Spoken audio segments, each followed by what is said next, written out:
Vamos, então, como temos estudado esses últimos meses, o Evangelho de Marcos. Nosso trecho hoje é no capítulo 12, a partir do versículo 35, do versículo 35 ao 40. E antes de iniciarmos, eu gostaria de pensar um pouco, não seria uma revisão, mas seria algo no tipo, né, as últimas mensagens que nós temos ouvido, os últimos estudos que nós temos ouvido aqui e falado a respeito desses textos, né? Algo que é comum a eles, a esses últimos que nós temos estudado, então, é a presença de algumas questões, perguntas. E não sei quanto a você, mas para mim perguntas são algo muito bom, muito boas quando você quer aprender, quando você quer estudar sobre algum assunto, né? Você acaba tendo um primeiro contato com o assunto e logo vem dúvidas à sua mente, então são feitas perguntas, né? E dessa maneira, então, a gente consegue, pelo menos da minha parte, progredir no conhecimento de alguma coisa. Então, as perguntas são válidas como um método de aprendizagem, né? E talvez eu seja repetitivo aqui, mas toda mensagem eu falo algo sobre fazer perguntas. E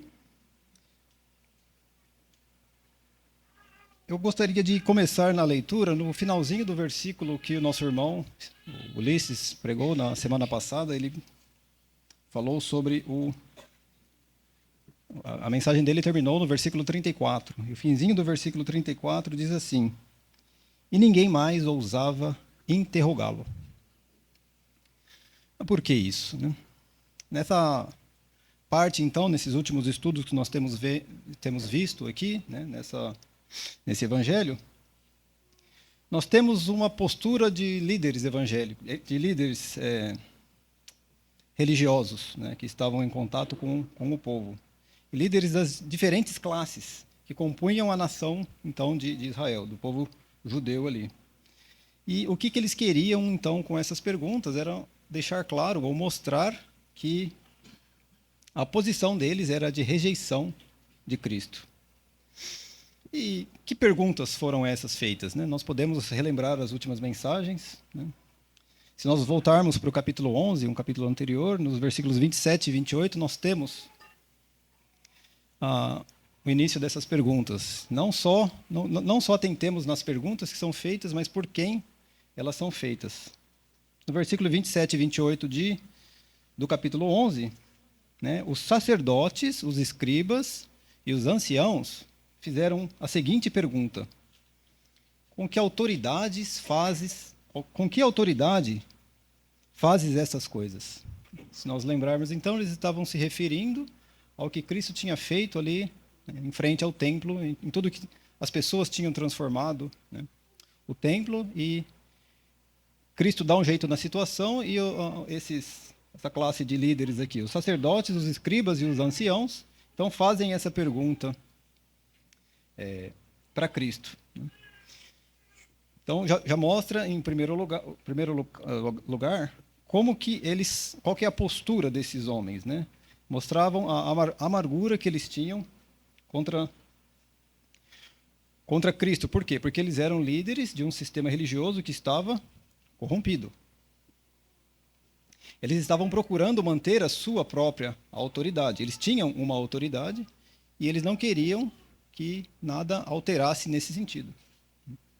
Eles queriam manter a sua glória, e eles tinham ciúmes de qualquer outra pessoa ou líder que quisesse mudar essa situação, né? Tanto essa esfera religiosa que eles tinham em mente e colocavam, né, quanto a direção com que as coisas estavam indo.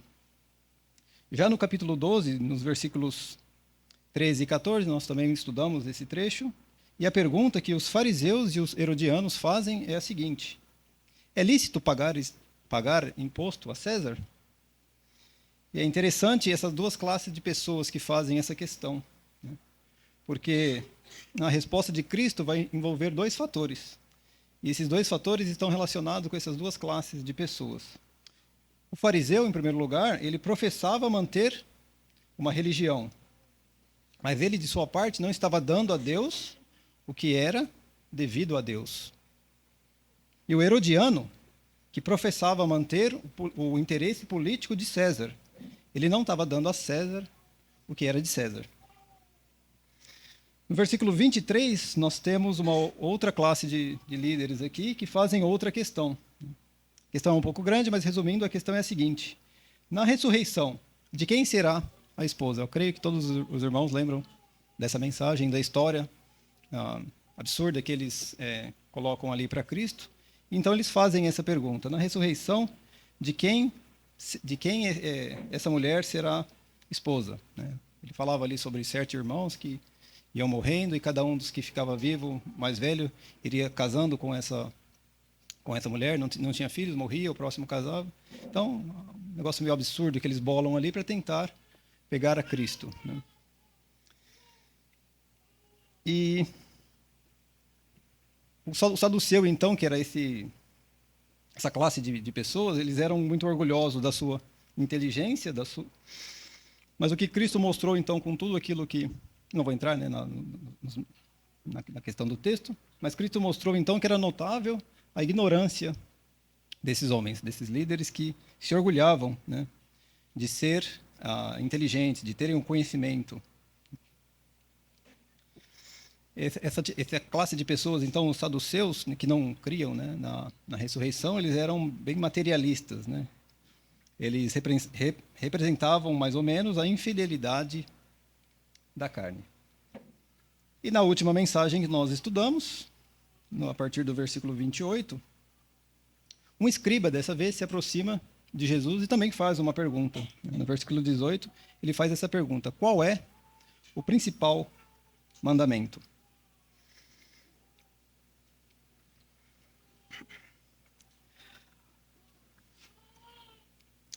E o interessante é que essas pessoas, né, esses fariseus, herodianos, saduceus, escribas, eles eram meio que inimigos uns dos outros, mas algo os uniu, e eles tinham algo em comum.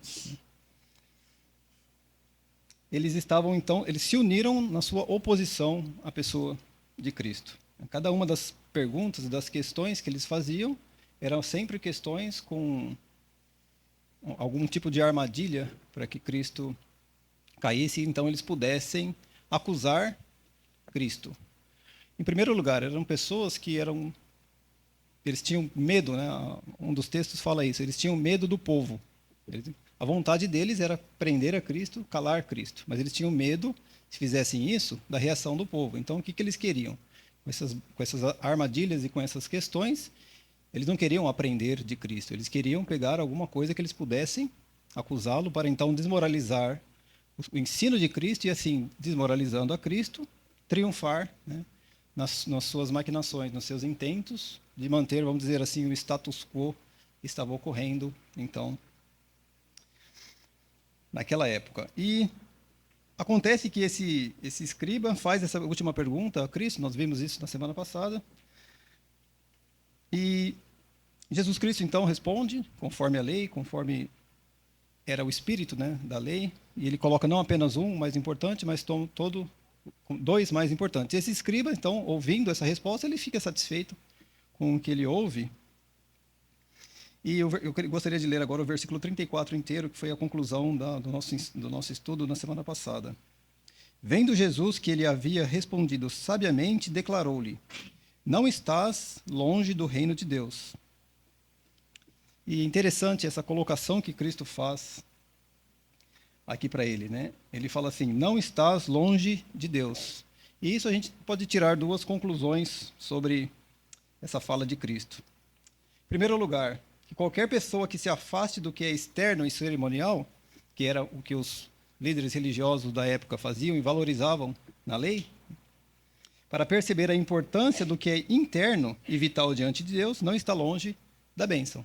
Então, existiam inúmeros mandamentos, muitos deles eram envolvidos de cerimônias, de ritos que eram para ser feitos, mas, na verdade, quando foi perguntado a Cristo qual era o principal mandamento, não tinha nada a ver com isso, tinha a ver quais eram os mandamentos, né? Amar a Deus e amar ao próximo. E disso tudo decorre toda a lei, né? Algo que, então, o homem que ouve essa resposta de Cristo concorda com o que ele fala. E, em segundo, que o importante, como tal realização, ela é por si só insuficiente para a entrada no reino. É interessante que Cristo fala, não estás longe do reino de Deus. Agora eu pergunto, quem está longe, quem não está longe do reino de Deus, está dentro do reino de Deus?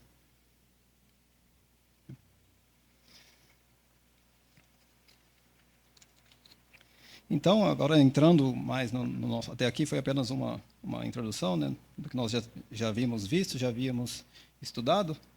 Agora, entrando no nosso trecho a seguir, nós temos no versículo 35 a 37, que é o primeiro trecho que nós vamos analisar. Jesus, ensinando no templo, perguntou, como dizem os escribas que Cristo é filho de Davi? O próprio Davi falou pelo Espírito Santo. Disse o Senhor ao meu Senhor, assenta-te à minha direita, até que eu ponha os teus inimigos debaixo dos teus pés. O mesmo Davi chama-lhe Senhor. Como, pois, ele é seu filho? E a grande multidão o ouvia com prazer. Agora aqui, então, como nós vimos na conclusão do texto anterior, ninguém mais ousava fazer perguntas a Cristo. Mas agora a situação inverte. Cristo que começa a fazer perguntas. Esse trecho nosso de Marcos, pelo propósito que o evangelista tem, nós já pensamos, estudamos em estudos anteriores, ele não explica muito o que ocorreu. Tem uma passagem, né, que está ali em Mateus capítulo 22, a partir do versículo 41, a gente tem um pouquinho mais de detalhes de como foi esse questionamento de Cristo. A partir do versículo 41 diz assim, reunidos os fariseus, interrogou-os Jesus. Então, Jesus faz essa pergunta aos fariseus. Que pensais vós do Cristo? De quem ele é filho? Então, essa é a primeira questão que Cristo faz. E conhecendo os fariseus, como ele sabia que os fariseus conheciam a lei, conheciam o que estava escrito, né, na lei e nos profetas. Então, na ponta da língua, eles tinham essa resposta para dar a Cristo. Respondeu-lhes, de Davi. Então, quando Cristo perguntou de quem o Cristo é filho, o que pensais vós de Cristo, né? Ele fala assim, de quem é filho, né? Que ele pergunta, faz uma pergunta dupla. De Davi. Então, essa foi a primeira resposta que eles deram a Cristo. Mas Jesus prossegue ainda, então, com uma outra pergunta. Replicou-lhes Jesus, como, pois, Davi, pelo Espírito, chama-lhe Senhor, dizendo, disse o Senhor ao meu Senhor, assenta-te à minha direita até que eu ponha os teus inimigos debaixo dos teus pés? Esse trecho está escrito em Salmo 110, e versículo 1. E aí ele reforça, então, o ponto de vista, qual que era o cerne da questão que ele estava fazendo para esses homens. Se Davi, pois, lhe chama Senhor, como é ele seu filho? Faz sentido essa pergunta de Cristo, né? Você chama o seu filho, o seu neto, o seu bisneto, com mais respeito do que ele deveria chamar a você? Eu sou de uma geração que eu tinha que chegar na casa do meu avô e pedir a bênção dele. Hoje em dia não sei como estão direito as coisas, mas o natural é que aquele que é mais novo, aquele que é filho, preste um respeito à pessoa, aquele que é mais velho. Entende-se que aquele que é mais velho tem mais sabedoria, é maior do que aquele que é mais novo. E então essa é a pergunta que Cristo coloca para esses homens. Se vocês afirmam que o Cristo é aquele que é filho de Davi, por que Davi, então, ao ler o Salmo 110, versículo 1, né, no versículo 36, né, de Marcos, aqui voltando ao nosso texto. O próprio Davi falou pelo Espírito Santo. E aqui está uma das grandes diferenças do entendimento dos fariseus e do entendimento perfeito que Cristo tem das Escrituras. Porque ele fala daquilo que é a palavra dele, é próprio dele. E ele diz assim, o próprio Davi falou pelo Espírito Santo. Está aqui uma característica muito importante que os fariseus não tinham. Os fariseus liam o que Davi tinha escrito. Eles sabiam, realmente, não, o Messias que há de vir, o Cristo, ele é filho de Davi. Mas Jesus Cristo coloca essa expressão aqui, pelo Espírito Santo. Disse o Senhor ao meu Senhor. Disse o Senhor. Quem? Quem é esse primeiro Senhor que ele coloca aqui? Deus. Disse Deus ao meu Senhor. Espera lá. Então, está falando de um descendente que é de Davi, e ele está chamando de Senhor. Assenta-te à minha direita até que eu ponha os teus inimigos debaixo dos teus pés. As perguntas que os adversários de Cristo tinham feito a ele foram baseadas no quê? Nos raciocínios, nas imaginações das suas próprias mentes. Tudo aquele intento que eles tinham de pegar Cristo, de armar uma cilada, uma armadilha para que Cristo respondesse e assim desse vazão aos planos que eles tinham. Eram baseadas nesses raciocínios e nas imaginações das suas próprias mentes. Agora, a pergunta que Cristo faz, ela é baseada nas Escrituras. E ela vai na raiz do problema. É muito interessante, e eu já disse isso aqui mais de uma vez, quando Cristo responde alguma pergunta que lhe é feita, ou quando ele faz uma pergunta que lhe é dirigida. Eu lembro em João 4, quando ele está conversando com aquela mulher samaritana, e ela faz um pedido para ele assim: Senhor, me dá dessa água. Falando em água, né? Para que eu não precise mais passar por essa situação humilhante que eu passo, essa dificuldade que eu tenho de descer até aqui. E Cristo faz um pedido para ela quando ele responde. Ele fala assim: vai lá e chama teu marido e vem cá. No primeiro momento a gente escuta essa resposta de Cristo e fica, uma coisa tem a ver com a outra. Ele está pedindo água e ele está pedindo para chamar o seu marido. Mas não é nosso texto esse, obviamente, mas essa primeira proposição que Cristo coloca é a primeira gota de água que ele está oferecendo àquela mulher. Ele quer tratar a dificuldade e o pecado e a vida daquela mulher. Então, é muito interessante quando nós temos Cristo colocando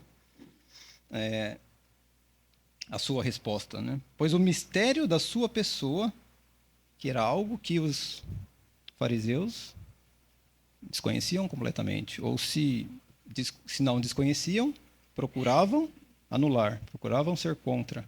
Né? Eles se recusavam a reconhecer. E essa é a grande questão.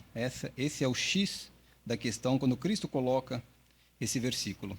Porque vamos pensar um pouco nessa resposta que Cristo dá. O que Cristo queria dizer? A primeira coisa parece, né, que, como eu já disse aqui, os fariseus entendiam a respeito de quem era o Messias. Ele viria da descendência de Davi. Isso eles sabiam, eles tinham lido na lei, né? Eles conheciam isso. Mas o que eles ignoravam era o que Davi, inspirado pelo Espírito Santo de Deus, disse nesse salmo. Né? Disse o Senhor ao meu Senhor. Quem é o Senhor? Davi olhou para frente e viu que na pessoa do filho, tudo bem, seria o Cristo, viria da sua linhagem, como Deus tinha falado para ele. As profecias existiam. Mas o Cristo não era apenas um homem. O que esse versículo nos ensina? Que além de ser um homem, Jesus Cristo era uma das pessoas da Trindade. Mas era divino, é divino. E é essa a grande questão.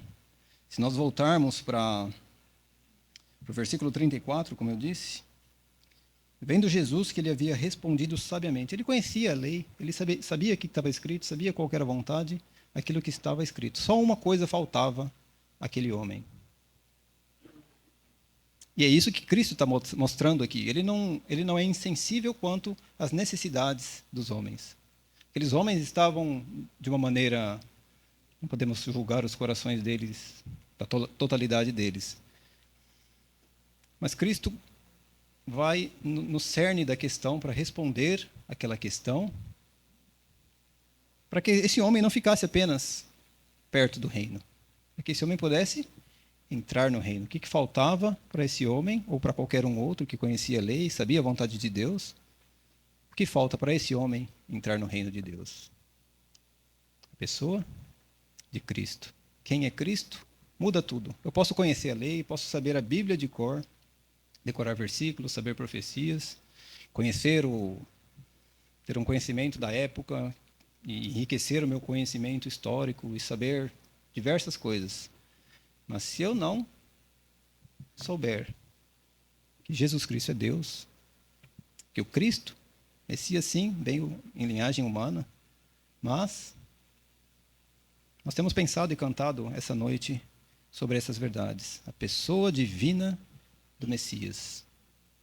Esse é o grande cerne e o grande centro dessa questão, que deliberadamente muitos deles negavam.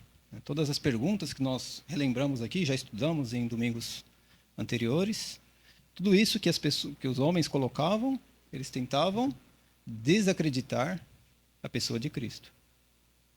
Por mais que eles viam que tudo que Cristo estava fazendo, as respostas que ele dava, muitas vezes ele deixava eles sem resposta, muitas vezes ele se negou fazendo uma outra pergunta para colocar eles em dificuldade, para ver se eles pensavam um pouco.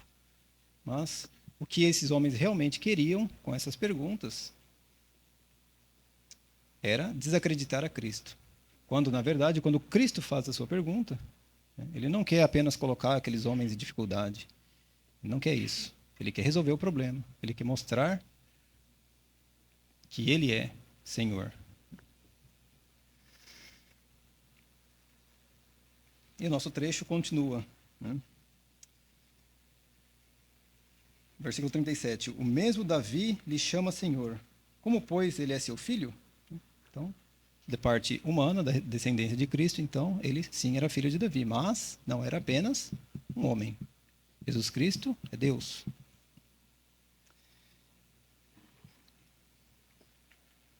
No versículo 46 de Mateus, a gente tem o seguinte: e ninguém lhe podia responder palavra, nem ousou alguém, a partir daquele dia, lhe fazer perguntas. E o interessante é que esses homens, então, não vão mais fazer perguntas para Cristo. Agora, o finalzinho do versículo 37 nos diz assim: e a grande multidão o ouvia com prazer. Graças a Deus, porque ele tem se feito ouvir, e pessoas ouvem a sua voz.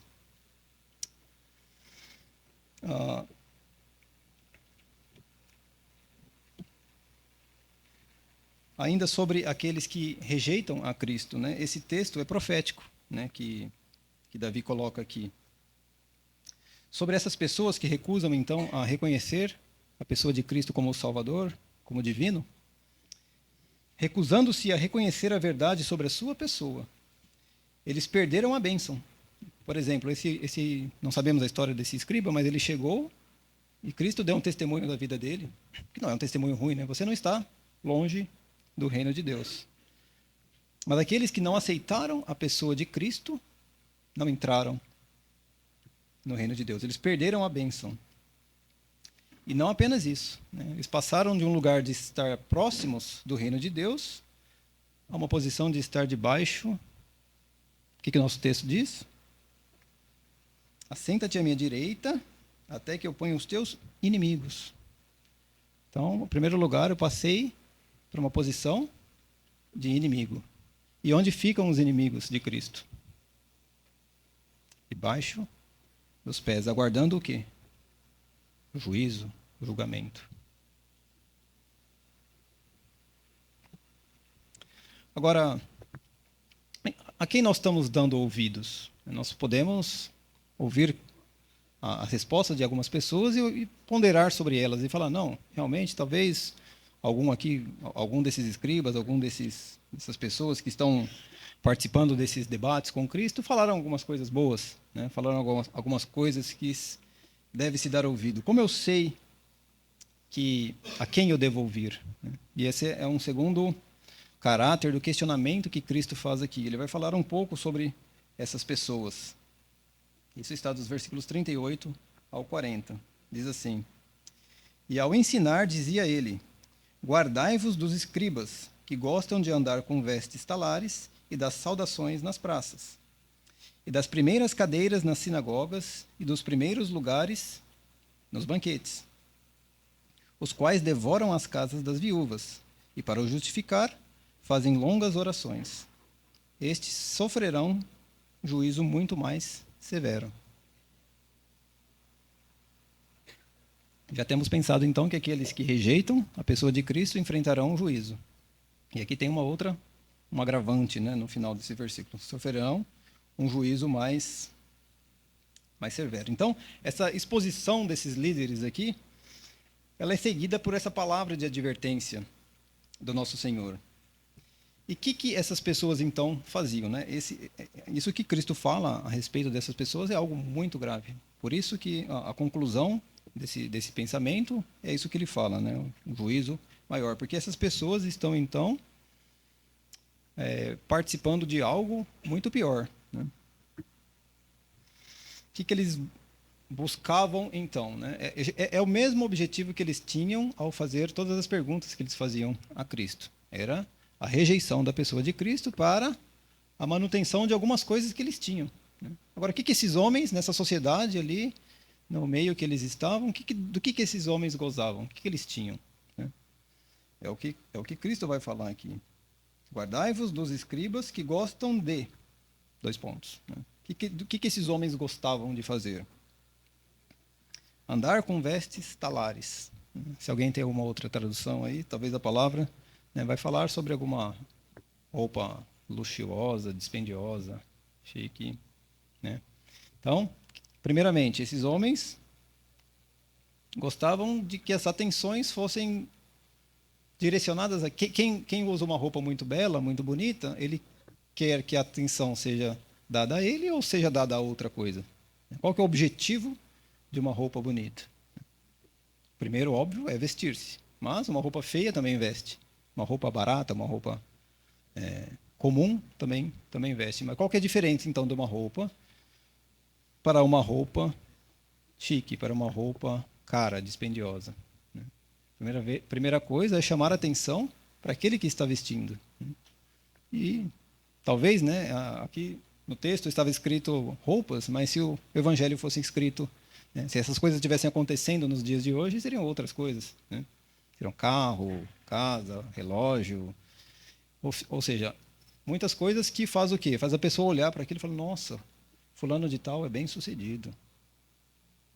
Os parabéns para esse homem. Esse é uma pessoa que venceu na vida, uma pessoa importante. Né? Quem sou eu perto de uma pessoa dessa? Eu não posso... O salário do meu ano inteirinho não compra um relógio que ele está usando, a pulseira que ele está usando. Né?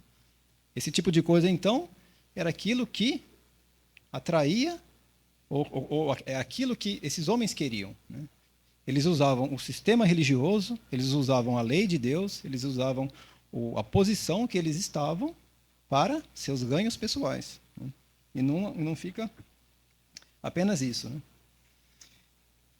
Gostam de andar com vestes talares e das saudações nas praças. Opa, então não é apenas um exibicionismo do poder aquisitivo que eles têm, né? Mas eles também gostam de ser reconhecidos pelos outros. Então, estou andando aquele, opa, você é tal pessoa, trazendo um pouco para o universo,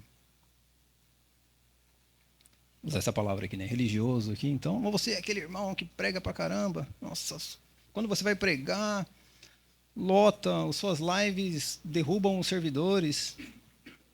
Você é uma pessoa muito requisitada para pregar, tal.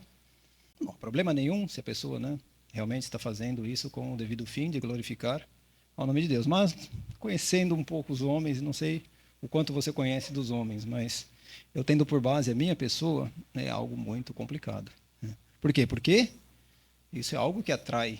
Né? Os homens buscam o reconhecimento, né? E não só na área religiosa, em qualquer área que você for, né? Seja uma área acadêmica, como aqui tem bastante médico, né? Aquele médico lá é referência no cardiologia, né? Aqui na IBI não tem um cara que entende de cardiologia igual um médico que tem aí. Lógico, né? Normal, estou brincando. Mas assim, isso é natural, né? O orgulho humano é propenso a isso. E é uma área que nós devemos tomar muitos cuidados, principalmente aqueles que têm uma participação pública no pregar do Evangelho. Né? E Cristo Não é qualquer um que está falando aqui sobre as pessoas, é Cristo, é aquele que sonda os corações. Ele está falando isso dessas pessoas que estavam ali interrogando ele, que estavam ali questionando a autoridade que ele tinha, ou fazendo perguntas absurdas, né? Ou testando ele quando a lei. Né? Cristo conhecia qual era o coração dessas pessoas e sabia que o que eles faziam era justamente para isso, né? Para as saudações nas praças. Versículo 39, e das primeiras cadeiras nas sinagogas. Né? Gostava de sentar nos lugares mais importantes, os lugares de destaque.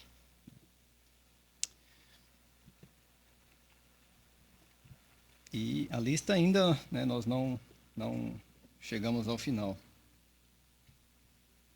Algo que ele fala aqui, né, que Cristo coloca no versículo 40. A expressão que é usada aqui é uma expressão muito forte. Eu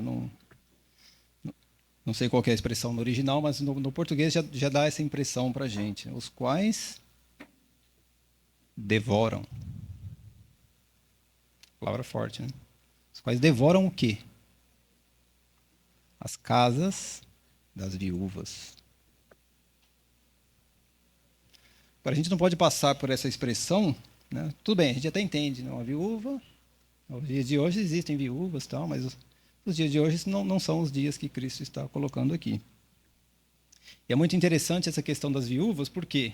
Porque essas pessoas que estavam fazendo isso, elas eram mestres no quê?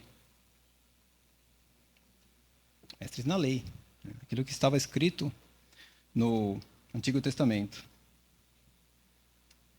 Por exemplo, abra sua Bíblia ali em Êxodo 22.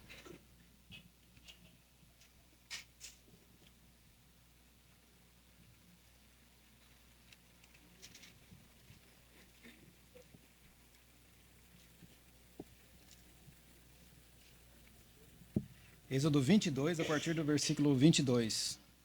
Diz assim: a nenhuma viúva nem órfão afligireis. Se de algum modo os afligirdes e eles clamarem a mim, eu lhes ouvirei o clamor. E a minha ira se acenderá e vos matarei a espada. Vossas mulheres ficarão viúvas e vossos filhos órfãos. Eu te garanto que 100% daqueles homens para quem Cristo diz isso, sabia de cor esse texto. Agora, se eu sou uma pessoa que teme a Deus, sabe que aquilo que ele fala vai se cumprir. Quando eu leio um texto desse, qual deve ser a minha postura quanto a ele? Espera lá. Tem muita coisa errada que eu posso fazer, mas mexer com viúva. Por que mexer com viúva?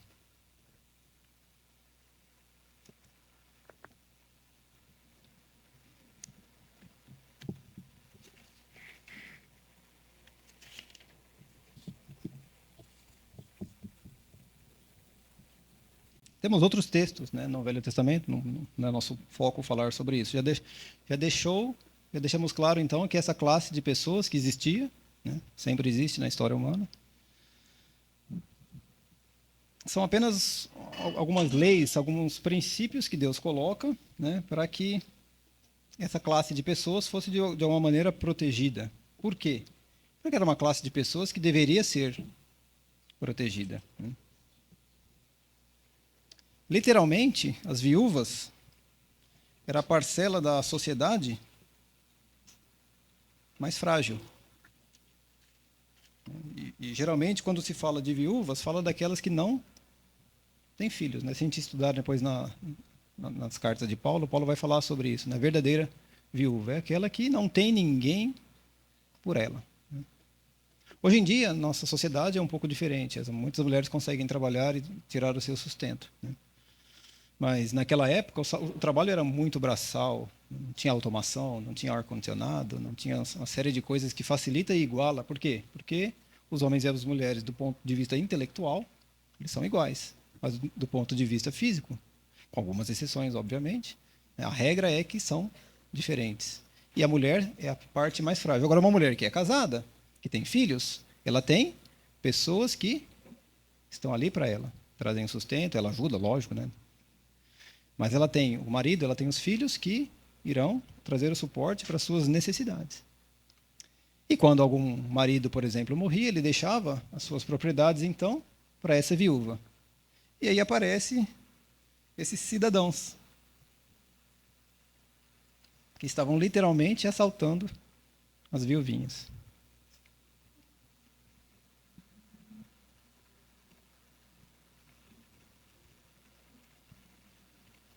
E ainda ostentavam o que faziam.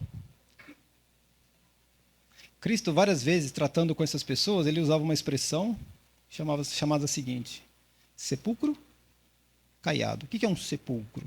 O que tem dentro de um sepulcro? Não um sepulcro vazio, logicamente. Se tem algo lá dentro, é algo que é podre, é morto, cheira mal. Agora, se eu fecho a porta dele e passo uma tinta por fora, pinto, fica bonito. Por que Cristo se dirige a essas pessoas falando dessa maneira? Porque ele conhecia o interior dessas pessoas e sabia o tipo de coisas que esses homens faziam. Os quais devoram as casas das viúvas e, para justificar, o que eles faziam? Longas orações. Outra coisa, então, né, que tem dois aspectos, né? O primeiro era para meio que esconder e mostrar a piedade deles, e outra coisa para chamar novamente atenção para eles. Falar, nossa, aquele homem está lá na praça, de jejum, o rosto dele está desfigurado, ele está ali orando há quanto tempo? Nossa, que pessoa piedosa. Um homem desse não ia roubar uma velhinha.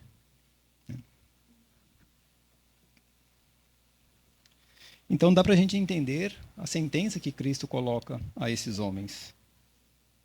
Estes receberão um juízo mais severo. Quanto maior a pretensão que eles tinham, maior o juízo. Eu gostaria, então, no tempo que nos resta agora, de pensar em algumas aplicações ou em alguma aplicação desse trecho que nós estudamos. Eu comecei dizendo sobre a questão de fazer perguntas, usar o questionamento como um método. E é natural, porque é fácil fazer perguntas, é fácil questionar. Eu já falei isso em algumas outras mensagens aqui, do povo de Deus, de servos de Deus que, em algum momento de sua vida, em algum momento da sua caminhada, trouxeram as suas questões, seus ponderamentos a Deus. Eu gostaria de pensar um pouquinho na pessoa de Jó. Jó é uma dessas pessoas que se dirige a Deus e faz umas perguntas. No capítulo 7 de Jó, versículo 20,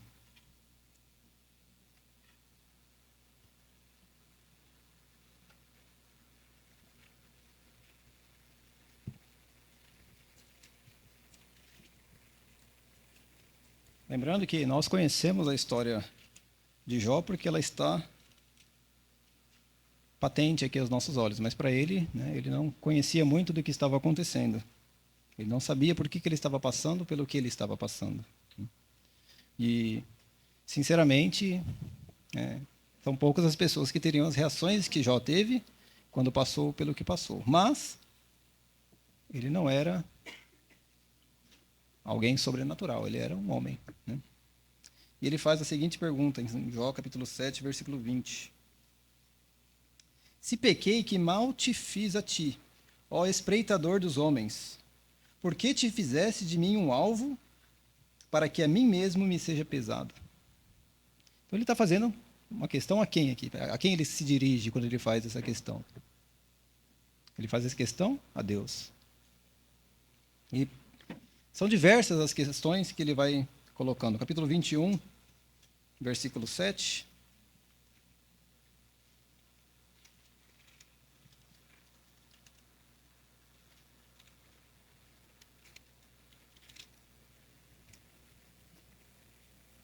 Diz assim, outra coisa que não batia naquilo que Jó estava acostumado e pensava a respeito de si, do mundo e daquilo que ele conhecia a Deus. Como é, pois, que vivem os perversos, envelhecem e ainda se tornam mais poderosos? Como é possível, então, que aqueles que não buscam a Deus, que não olham para os mandamentos de Deus, a gente olha para a vida deles e está tudo bem. E se você conhece a vida de Jó, Jó fazia coisas incríveis, né? Jó era uma pessoa temente a Deus. O próprio testemunho que Deus dá na face de Satanás sobre Jó, ele usa 3 adjetivos ali: justo, íntegro e temente a Deus, que se desvia do mal. Isso não é Jó falando de si mesmo, é Deus falando de Jó. E Jó faz essa pergunta aqui: como é, pois, que vivem os perversos?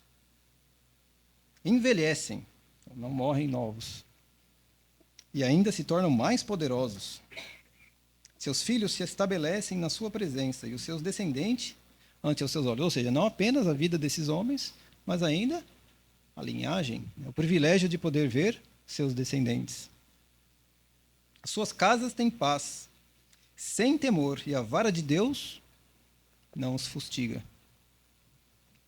Jó está questionando a Deus. Jó está fazendo perguntas a Deus. Diversas outras, né, durante esses 37 capítulos primeiro de Jó aqui, se você ler, creio que todos conhecem muito bem a história de Jó, verá esses questionamentos e muitos outros que ele faz. Mas acontece que Deus responde. Quem pergunta, quer respostas. E a partir então do capítulo 38 até o capítulo 41, Deus responde então a Jó.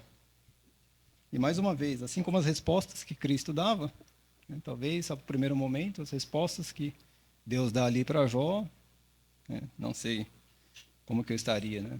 Por exemplo, depois disso, no capítulo 38, versículo 1 diz assim: depois disso, o Senhor, do meio de um redemoinho, respondeu a Jó: quem é este que escurece os meus desígnios com palavras sem conhecimento? É fácil fazer perguntas e ouvir perguntas. Será que nós estamos preparados para ouvir perguntas? Cinge, pois, os teus lombos como homem, pois eu te perguntarei e tu me farás saber. Onde estavas tu quando eu lançava os fundamentos da terra? Imagina a cara de Jó ouvindo isso.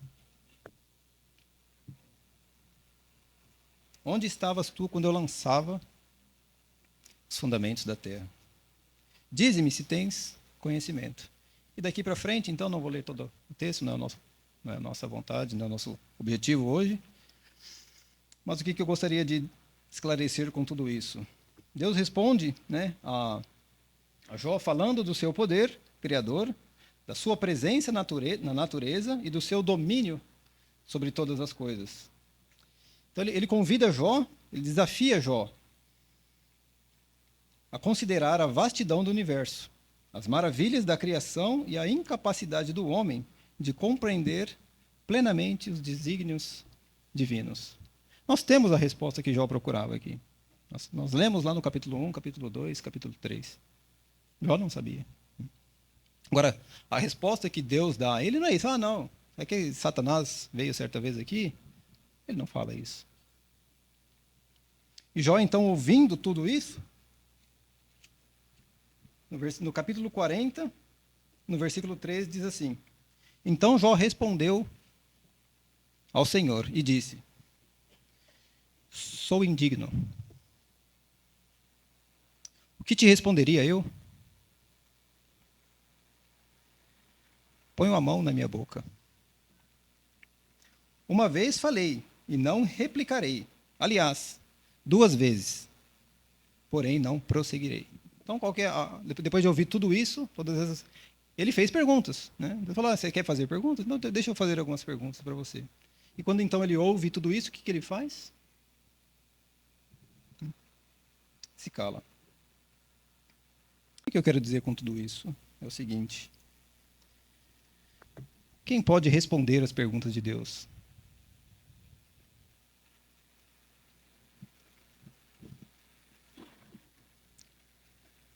Alguns se prontificaram a responder essas perguntas, como nós temos lido no nosso texto, os escribas, os fariseus, né? Mas Cristo primeiro mostrou quem eram essas pessoas e se elas eram dignas de responder essas perguntas, dignas de crédito. O que eles criam, quais eram os intentos deles, né? Ou seja, isso não é uma fonte muito boa para nós, né? Mas eu tenho uma notícia. Um dia, Deus vai te fazer umas perguntas. E com base no que nós lemos aqui, eu pergunto, você ficou com medo?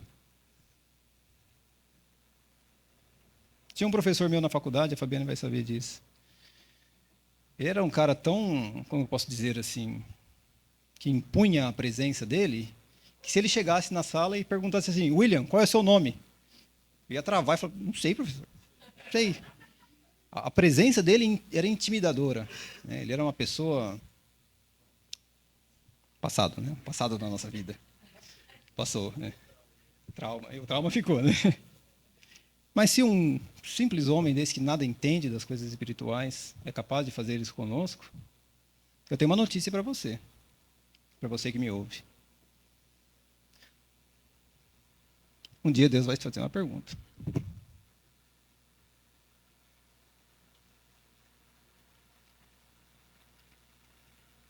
Você ficou com medo? Você tem medo disso? Se sim, se a sua resposta a essa pergunta é sim, eu tenho uma notícia maravilhosa para você.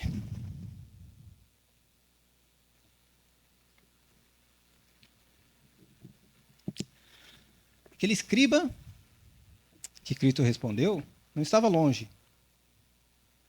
do reino de Deus. Uma coisa faltava.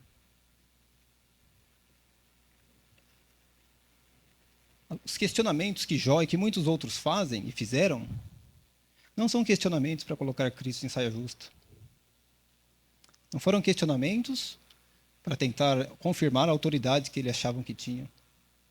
Não era um questionamento para tentar ridicularizar a Cristo. Esses homens perguntaram aquilo que realmente estava no coração deles. Essa é a diferença do questionamento. Então, eu sugiro sim que você faça essas questões a Deus. Deus aprecia, como eu disse no início, questionar, fazer perguntas é um método de adquirir conhecimento. Deus escreveu a Bíblia com 66 livros aqui, tem resposta para muita coisa. Está aqui, Ele quer te revelar essas respostas. E Ele já te deu um spoiler. Ele falou que vai fazer um dia uma pergunta para você. Você está preparado para responder essa pergunta? É uma resposta difícil, uma resposta complicada, enigmática, que você tem que ler a Bíblia, ter um conhecimento especial para poder desvendá-la? Ou na própria resposta que ele dava dando a pessoas que só queriam o mal dele, ele entregou essa resposta?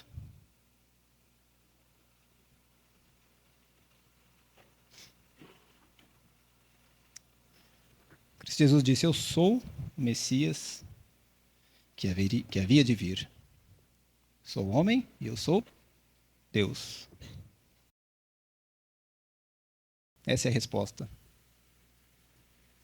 Cristo um dia vai perguntar. Olha, meu filho veio a esse mundo.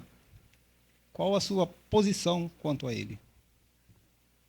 Essa pergunta vai ser feita para todo mundo. Tem textos na Bíblia que afirmam isso. Qual é a resposta que nós devemos dar? Não apenas decorado e apenas dizer a ele, porque isso não tem o menor valor. Mas como diz o texto.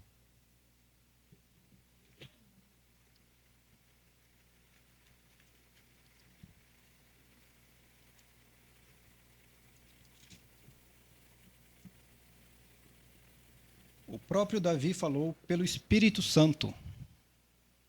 Disse o Senhor ao meu Senhor: assenta-te à minha direita. Jesus Cristo está sentado à direita do Pai.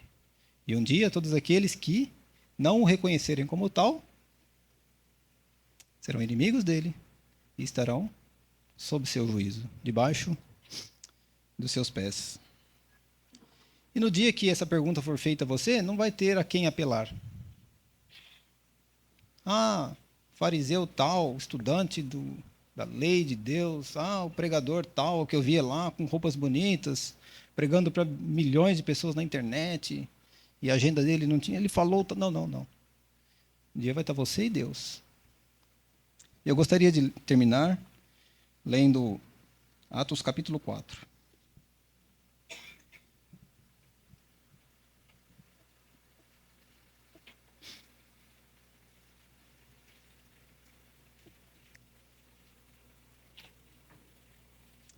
A partir do versículo 8.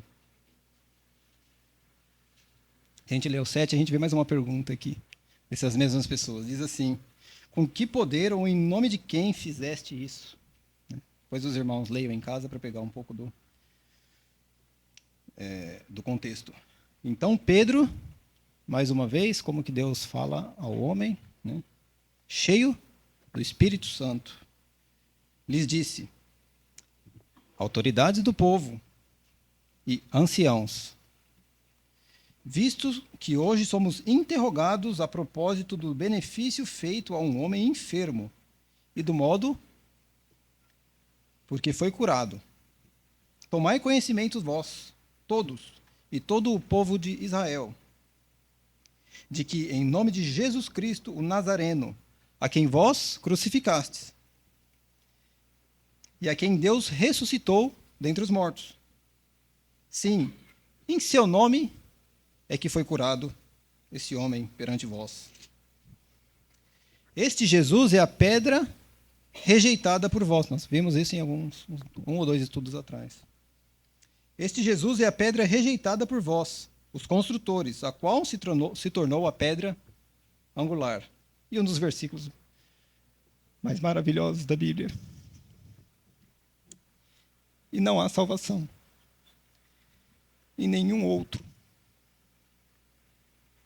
Porque debaixo do céu não existe nenhum outro nome dado entre os homens, pelo qual importa que sejamos salvos. Irmãos, é muito fácil fazer perguntas, mas é de suma importância para a sua alma. Apenas uma pergunta. Que todos nós, pela graça de Deus, tenhamos essa resposta para dar ao nosso Deus no dia que essa pergunta nos for feita. Amém?